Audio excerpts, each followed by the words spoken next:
Hello friends, नमस्कार। कैसे हैं फ्रेंड्स? आपका अपना चैनल ऋषभ अड्डा रेलवे पे आपका स्वागत है। मैं कुंडल कुमार आप लोग के लिए आज मैं NTPC CBT 2 का प्रैक्टिस सेट करवाऊंगा, जो प्लेटफॉर्म बुक का है। इसी से मैं आप लोग को पूरा सेट करवा दूंगा। मेरे चैनल पे अगर सब्सक्राइब नहीं किए हैं तो कर लीजिए फ्रेंड्स, क्योंकि NTPC CBT 2 और रेलवे ग्रुप डी का इसमें आप लोग के लिए बहुत बेहतरीन ढंग से तैयारी कराई जाएगी। आप लोग के पास मात्र दो दो महीने का समय बचा हुआ फ्रेंड्स। तो आप लोगों को मैं पर डे जो है 2 सेट करवाऊंगा, ताकि आप लोग का एग्ज़ाम जो है क्लियर कर सके फ्रेंड्स। तो आप लोग को मात्र 2 महीना का समय है। आप जितना से जितना जो है ज़्यादा से ज़्यादा प्रैक्टिस सेट कीजिएगा, उतना ही आपको एग्ज़ाम में लाभ मिलेगा। आपको एग्ज़ाम में जो है नंबर, हाई स्कोरिंग मार्क्स आप कर पाएंगे। जितना से जितना ज़्यादा आप प्रैक्टिस सेट कीजिए। कहीं भी प्रैक्टिस सेट मारिए, लेकिन कम से कम 2 3 4 प्रैक्टिस सेट डेली ज़रूर कीजिए फ्रेंड्स, क्योंकि आपके पास समय बहुत कम बचा हुआ है। तो आज मैं रुक्मणी बुक का प्रैक्टिस सेट फर्स्ट करवा रहा हूँ। देखते हैं फर्स्ट क्वेश्चन से मेरा जो फर्स्ट क्वेश्चन क्या कह रहा है इसमें फ्रेंड्स। फर्स्ट क्वेश्चन मेरा है, देखिए, जो जीके का प्रैक्टिस सेट है, जीके करवाऊंगा। इसमें जो है टोटल 120 प्रश्न पूछे जाते हैं। टोटल जो है 120 प्रश्न पूछे जाते हैं, और 70 क्वेश्चन इसमें जो होते हैं मैथ और रीजनिंग के जो होते हैं, और 50 क्वेश्चन जो होते हैं ये जीके का होता है। तो इसलिए जीके का जो आप लोग का पोर्शन है, इसलिए करवा रहा हूँ। तो मेरा फर्स्ट क्वेश्चन है, आप लोग वीडियो में बने रहिएगा, एक क्वेश्चन मिस नहीं कीजिएगा फ्रेंड्स। मेरा फर्स्ट क्वेश्चन है कि दादा भाई नौरोजी जो है गणित एवं भौतिकी विज्ञान के प्रोफेसर के रूप में कहाँ नियुक्त किए गए थे? दादा भाई नौरोजी को गणित और भौतिकी विज्ञान के प्रोफेसर के रूप में कहाँ नियुक्त किया गया था? ये किया गया था फ्रेंड्स, आप लोग देख लीजिए। आप लोग के लिए 2 3 सेकंड समय दूंगा। इसका जो सही आंसर है, एल्फिंस्टन कॉलेज मुंबई में। एल्फिंस्टन कॉलेज मुंबई में दादा भाई नौरोजी को गणित एवं भौतिकी विज्ञान के प्रोफेसर के रूप में नियुक्त किया गया था। अगला प्रश्न फ्रेंड, पानीपत रिफाइनरी किसके अंतर्गत आती है? पानीपत जो है हरियाणा में पड़ता है। वो एक तेल की कंपनी है पानीपत रिफाइनरी। तो वो आती है IOCL के अंतर्गत। इसके अंतर्गत इंडियन ऑयल कॉरपोरेशन लिमिटेड, जिसको बोलते हैं IOCL।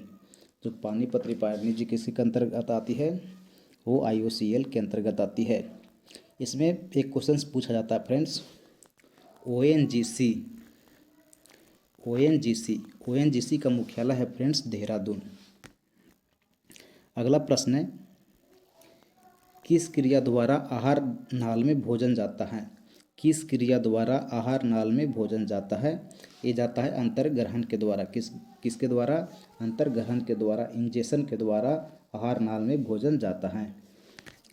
अगला प्रश्न फ्रेंड, क्लोरोफॉर्म सॉल्यूशन में नाइट्रोजन के किस ऑक्साइड का प्रयोग किया जाता है? क्लोरोफॉर्म सॉल्यूशन में नाइट्रोजन के किस ऑक्साइड का प्रयोग किया जाता है?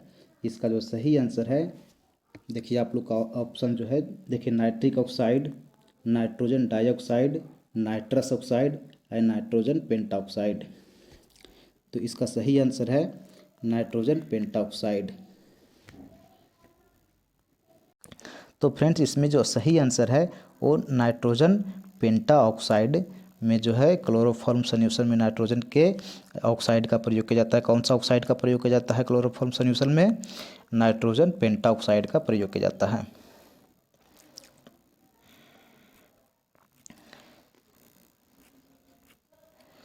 अगला प्रश्न फ्रेंड देखिए, जड़त्व के नियम किसके द्वारा प्रतिपादित किया गया था? जड़त्व के जो है नियम जो है किसके द्वारा प्रतिपादित किया गया था? ये किया गया था गैलीलियो के द्वारा। गैलीलियो गैलीली के द्वारा जड़त्व का नियम प्रतिपादित किया गया था। अगला प्रश्न है कि यहाँ की गति के बारे में निम्नलिखित कथनों का कौन सा सत्य है? हालांकि गति के बारे में पूछा गया है कि इनमें से कौन सा कथन जो है सत्य है। मेरा ऑप्शन पहला जो है कि एक ग्रह की कक्षा दो केंद्र बिंदु जो है में से एक में सूर्य के साथ अंडाकार है। सेकेंड ऑप्शन है कि एक ग्रह की कक्षा केंद्र में सूर्य के साथ गोलाकार है। अगला ऑप्शन है एक ग्रह की कक्षा दो केंद्र बिंदु में से एक में किसी अन्य ग्रह के साथ अंडाकार है। एक ग्रह की कक्षा जो है केंद्र में किसी अन्य ग्रह के साथ गोलाकार है।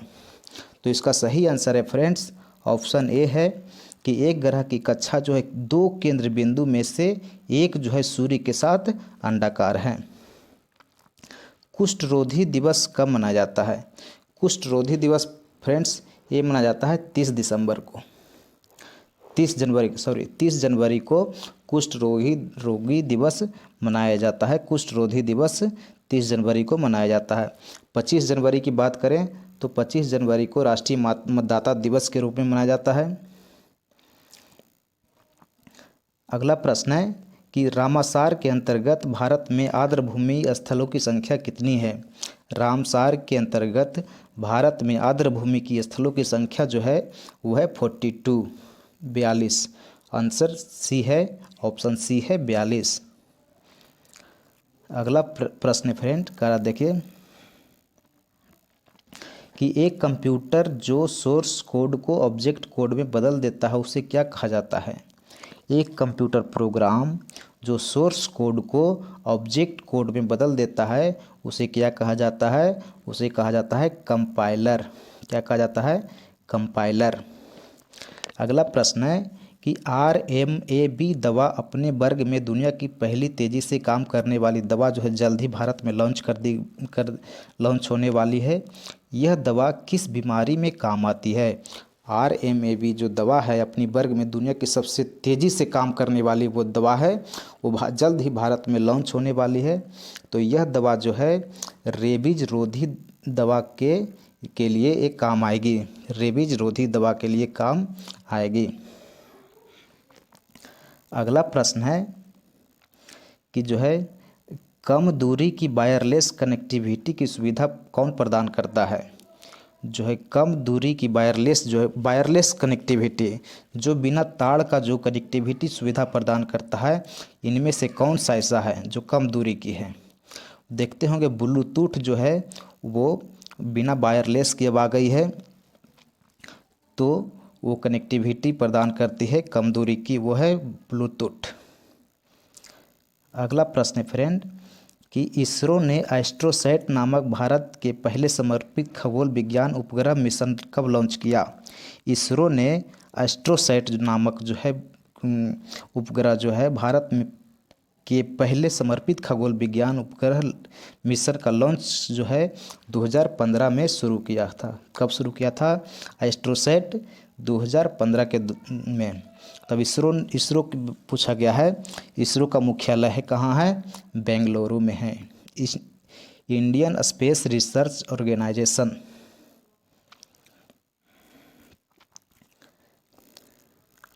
अगला क्वेश्चन है फ्रेंड देखिए कि इनमें से किस देश में छोटे सिक्के का पैसा नहीं कहा जाता है? इनमें से किस देश में सबसे छोटे सिक्कों को पैसा नहीं कहा जाता है? कहा जाता है श्रीलंका में। श्रीलंका में सबसे छोटे पैसा वहाँ नहीं चलता है। अगला प्रश्न देखिए बहुत ही इंपॉर्टेंट क्वेश्चन है, ये हिस्ट्री का क्वेश्चन है कि भारत आने वाले निम्नलिखित विदेशी जो है आगंतुकों पर विचार कीजिए। फर्स्ट में अल्बरूनी, फैयान, हिरसांग, मेगास्थनीज। इसमें कहा कि हमको क्रमानुसार क्या सजाना है कि कौन सा जो है सबसे पहले आए थे। सबसे पहले जो आए थे मेगास्थनीज आए थे, उसके बाद आए थे फैयान, उसके बाद आए थे फ्रेंड्स हिरनसांग और लास्ट में अल्बरूनी। तो सही आंसर मेरा जो हो गया वो ऑप्शन सी, मेगास्थनीज, फैयान, हिरनसांग और अल्बरूनी। अगला प्रश्न है तुगलक वंश में दिल्ली सल्तनत का अंतिम शासक कौन था? तुगलक वंश में दिल्ली सल्तनत का अंतिम शासक जो था वो था मोहम्मद शाह तुगलक। ऑप्शन सी, मोहम्मद शाह तुगलक जो था तुगलक वंश का दिल्ली सल्तनत का अंतिम शासक था। अगला प्रश्न है, इनमें से कौन से जोड़े का मिलान सही नहीं है? इनमें से कौन सा जोड़े जो है जो सही मिलान नहीं किया हुआ है? ऑप्शन ए है पूर्ण स्वराज संकल्प 1929, ये तो पूर्ण स्वराज 1929 तो सही है।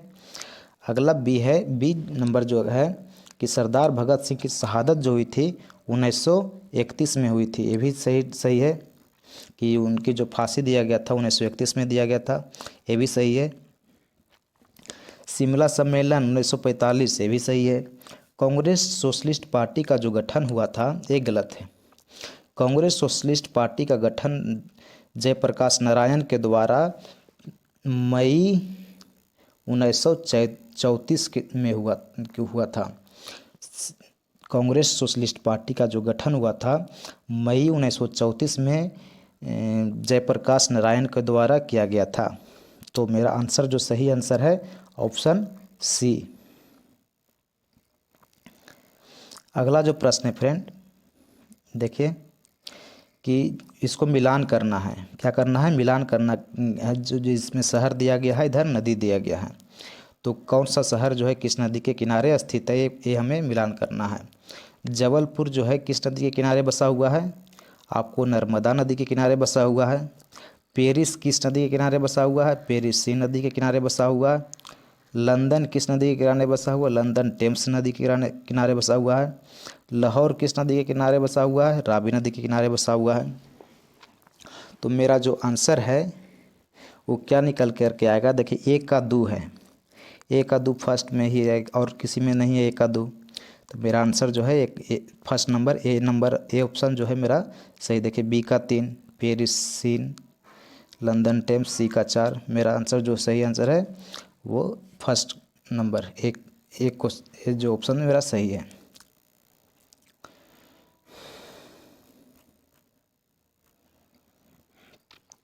अगला प्रश्न है कि क्षेत्रफल के अनुसार भारत के बड़े राज्य इनमें से कौन से हैं? क्षेत्रफल के दृष्टि से हमें पूछ रहा है फ्रेंड्स।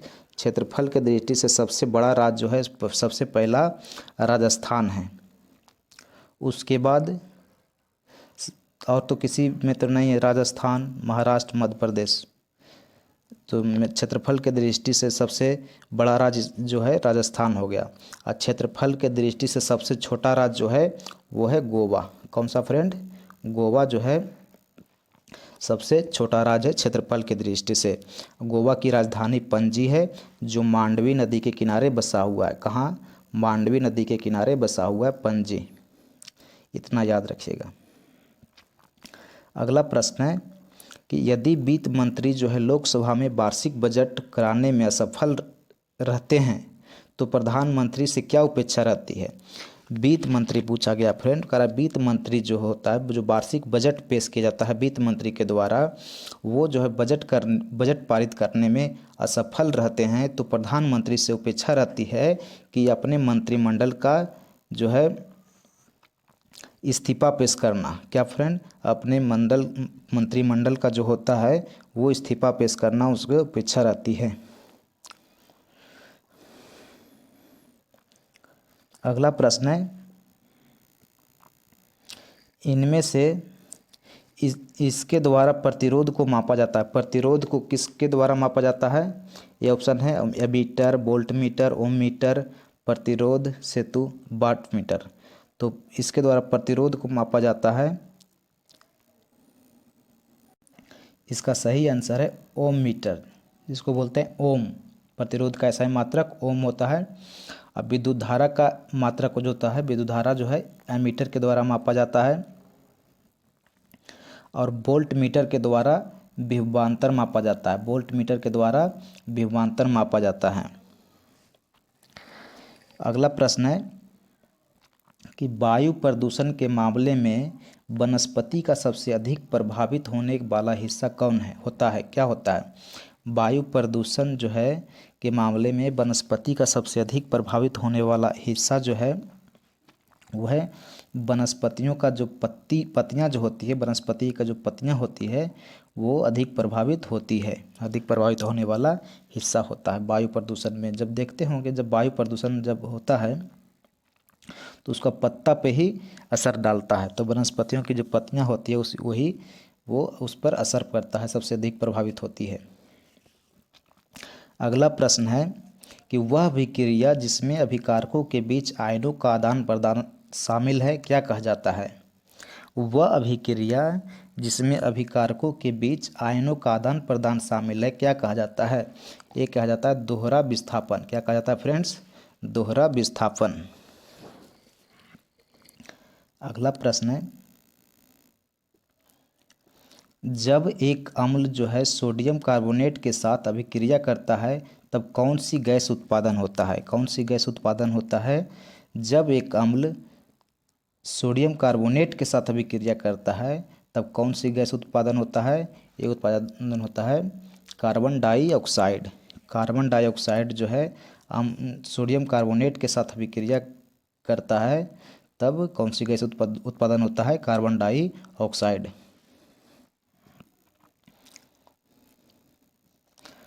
अगला प्रश्न है, भारत के संविधान के मौलिक अधिकारों की सूची में से निम्नलिखित में से किस संशोधन द्वारा संपत्ति के अधिकार को हटा दिया गया था? देखिए फ्रेंड्स, जो मूल हमारा जो संविधान था, जो मूल संविधान में टोटल जो है 7 मौलिक अधिकार थे। कितने मौलिक अधिकार थे मूल संविधान में? लेकिन उसमें 42वां संशोधन हुआ, फिर 44वां संशोधन हुआ।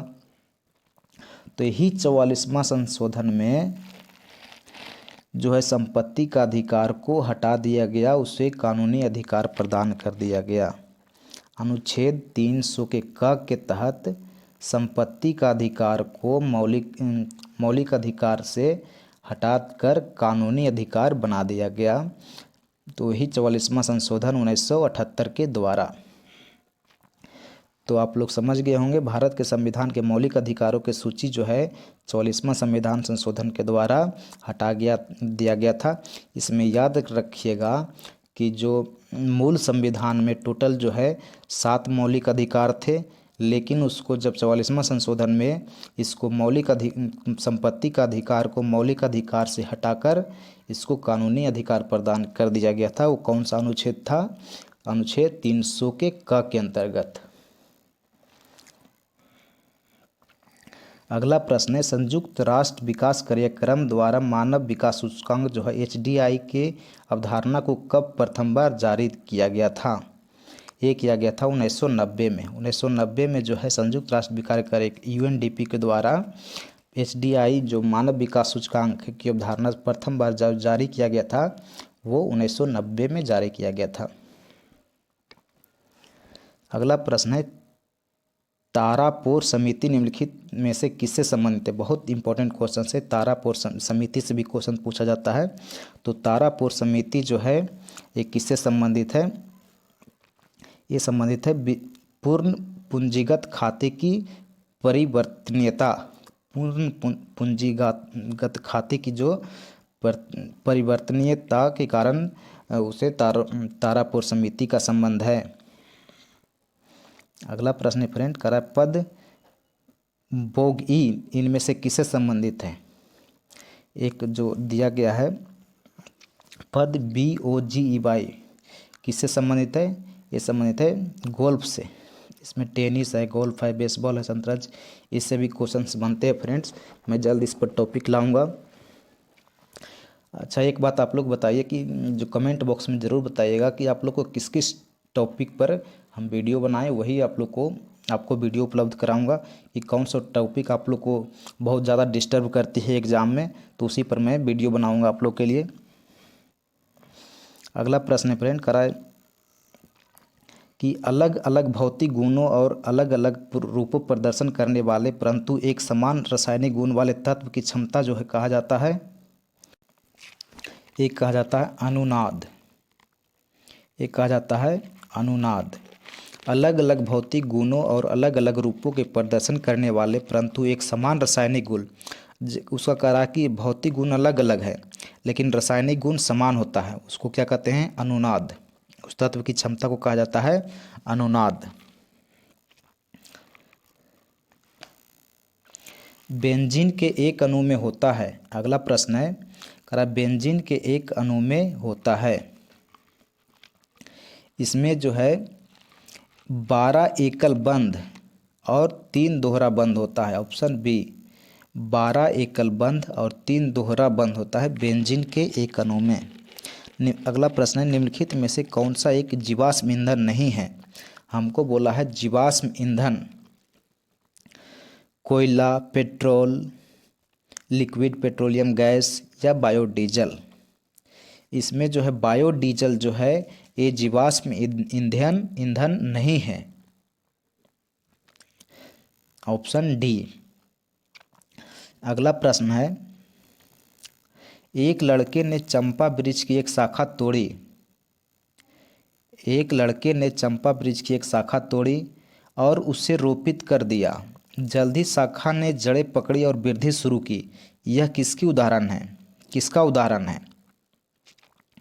यह जो है अलैंगिक प्रक्रिया संबंधी प्रजनन का उदाहरण है। अलैंगिक प्रक्रिया जो है, जैसे कोई एक वृक्ष की शाखा तोड़ी, कोई शाखा होता है जिसका टहनी है उसको तोड़ दिए और उसको हम रोप दिए ज़मीन में, वो शाखा जो है जल्द ही जड़ें पकड़कर वो वृद्धि शुरू कर दिया गया है। इसका उदाहरण जो है अलैंगिक प्रक्रिया संबंधी वृद्धि। जैसे जो ईख वगैरह का जो किसान लोग जब बुनते हैं वो उसका जो रुपाई करते हैं, ईख जब होता है तो वैसा ही होता है। उसका टहनी काट करके वो ज़मीन में उसको गाड़ दिया जाता है। उसके बाद वो विकास होना शुरू कर देता है, तो उसको कहते हैं अलैंगिक प्रक्रिया संबंधी प्रजनन।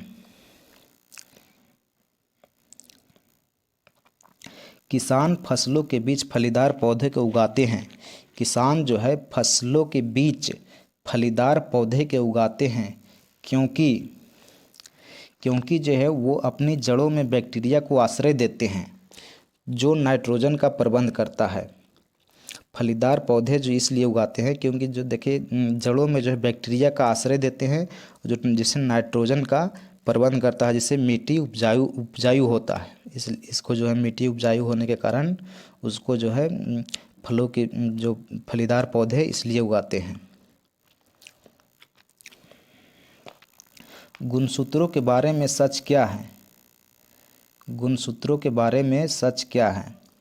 जीन पर, ऑप्शन ए है जीन पर स्थित है, या कोशिका विभाजन के पहले प्रत्येक गुणसूत्र कॉमोडिटी से बना है, या वे यूकैरियोटिक के नाभि के अंदर होता है, या एक जीव की विभिन्न कोशिकाओं में गुणसूत्र की संख्या भिन्न भिन्न होती है। यही मेरा आंसर हो गया। गुणसूत्र जो होता है, क्रोमोसोम जो होता है, इसमें कहा गया है कि सच नहीं है। गुणसूत्रों के बारे में कौन सा सच नहीं है? तो उसमें जो है आंसर मेरा है एक जीव की जो विभिन्न कोशिकाओं में गुणसूत्र की संख्या भिन्न भिन्न होती है, ये सच नहीं है। गुणसूत्र में क्या पाए जाते हैं? डीएनए पाए जाते हैं। डीएनए में जीन पाए जाते हैं। तो मेरा जो अगला क्वेश्चन है देखिए,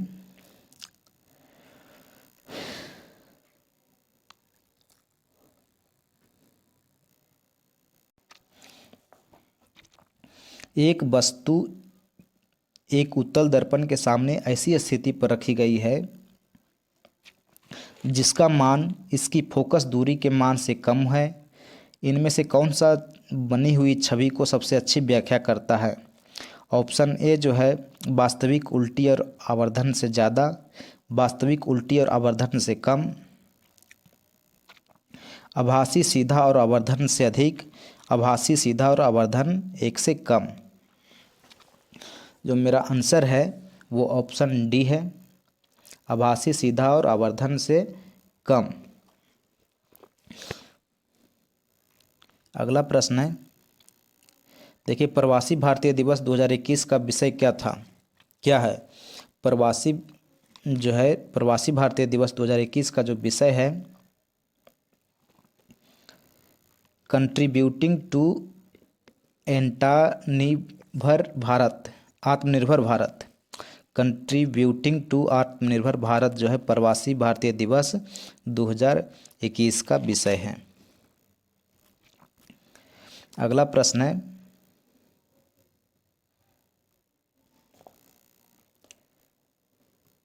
अभ्यास शक्ति जो है भारत और किस देश के बीच संयुक्त युद्धाभ्यास है? अभ्यास शक्ति जो है, जो युद्धाभ्यास है, जो भारत और फ्रांस के बीच ये युद्धाभ्यास, संयुक्त युद्धाभ्यास है, अभ्यास शक्ति। अगला प्रश्न है, खेलो इंडिया विंटर गेम का दूसरा संस्करण कहाँ आयोजित हुआ होगा? खेलो इंडिया विंटर गेम का दूसरा संस्करण जो है आपको कहाँ आयोजित होगा? यह है गुलमर्ग में। कहाँ आयोजित होगा? गुलमर्ग में। अगला प्रश्न है कि गोवा में आयोजित 51वें भारतीय अंतर्राष्ट्रीय फिल्म महोत्सव के लिए कंट्री इन फोकस किसे चुना गया है? गोवा में आयोजित 51वें भारतीय अंतर्राष्ट्रीय फिल्म महोत्सव कंट्री इन फोकस किसे चुना गया है? ये चुना गया है बांग्लादेश को, कंट्री इन फोकस। अगला प्रश्न है, WHO ने 2020 को कौन सा वर्ष घोषित किया?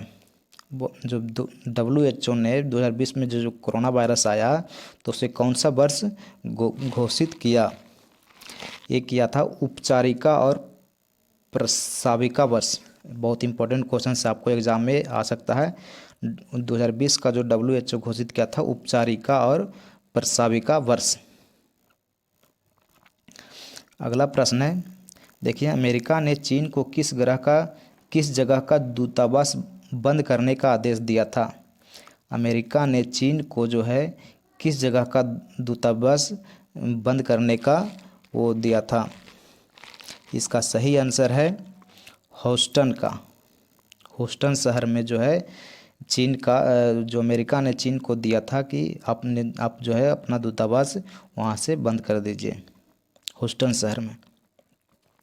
अगला प्रश्न है, भारत की शीर्ष professional football league Indian super league जो है, यहाँ देखिए एग्जाम में बन सकता है प्रश्न, इंडियन सुपर लीग हमें क्वेश्चन में बताया हुआ हूँ कि इंडियन सुपर लीग जो है वो किससे संबंधित है? ये फुटबॉल से संबंधित है। कहा कि भारत की शीर्ष प्रोफेशनल फुटबॉल लीग जो है इंडियन सुपर लीग का 5वां संस्करण का खिताब जो है किसने जीता? इसका जो सही आंसर है फ्रेंड्स, यह है बेंगलोर FC ने। बेंगलोर FC ने। अगला प्रश्न है, निम्नलिखित में से कौन सा देश अरब देश नहीं है? अरब देश, जिस देश में अरबी भाषा नहीं बोली जाती है उसको बोलते हैं अरब देश। यह है इजरायल। इजरायल जो है अरब देश नहीं है। आप लोग सभी जानते हैं ओपेक का मुख्यालय कहाँ है? ओपेक का मुख्यालय कहाँ है? वियना में। इस पर जल्द ही एक वीडियो आप लोग को मिल जाएगा मुख्यालय से संबंधित। अगला प्रश्न है, सोमाली मरुभूमि किस महाद्वीप में है? सोमाली मरुभूमि जो है किस महाद्वीप में है? अफ्रीका महाद्वीप में। किस महाद्वीप में सोमाली मरुभूमि है? यह अफ्रीका महाद्वीप में। भारत पर आक्रमण करने वाला प्रथम देश कौन है? भारत पर आक्रमण करने वाला प्रथम देश है फारस। कौन सा आक्रमण किया था भारत पर सबसे पहले? फारस किया था।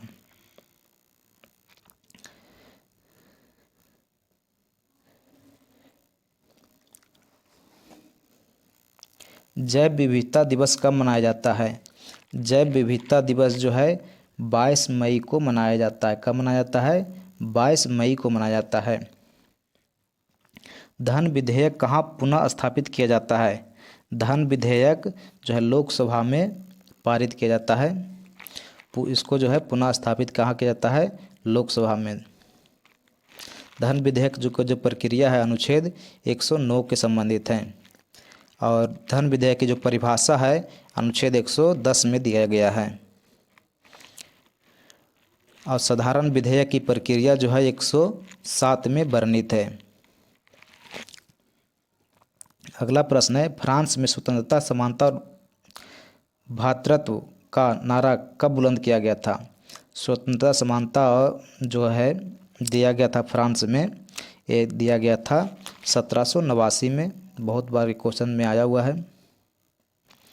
अगला प्रश्न है, and this is last questions, कि पानी का कोई भी रूप जो बादलों से गिरता है उसे क्या कहते हैं? पानी का कोई भी रूप जो है बादलों से गिरता है उसे कहते हैं प्रेसिपिटेशन।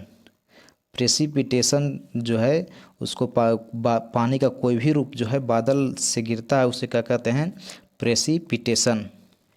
तो फ्रेंड्स आई होप आप लोग के लिए आज की जो फर्स्ट सेक्शन करवा दिया हूँ। तो अगर मेरे चैनल को सब्सक्राइब नहीं किए हैं तो फ्रेंड्स कर लीजिए, क्योंकि मैं आप लोग के पूरा सेट बनवा दूंगा और डिस्कस करवा दूंगा फ्रेंड्स। ग्रुप डी और NTPC CBT 2 वाले कैंडिडेट्स आप लोग तैयारी में लग जाइए। तो इसी में आप लोग की जो सभी बुक्स का और जो ये RBD का जो खान सर का वो बुक है उससे भी मैं जल्द जल्द करवा दूंगा। तो डेली जो है 2 वीडियो अपलोड करूंगा, एक ग्रुप डी का और एक NTPC का फ्रेंड्स। तो चलते हैं कल के वीडियो में। नमस्कार, बाय, जय हिंद।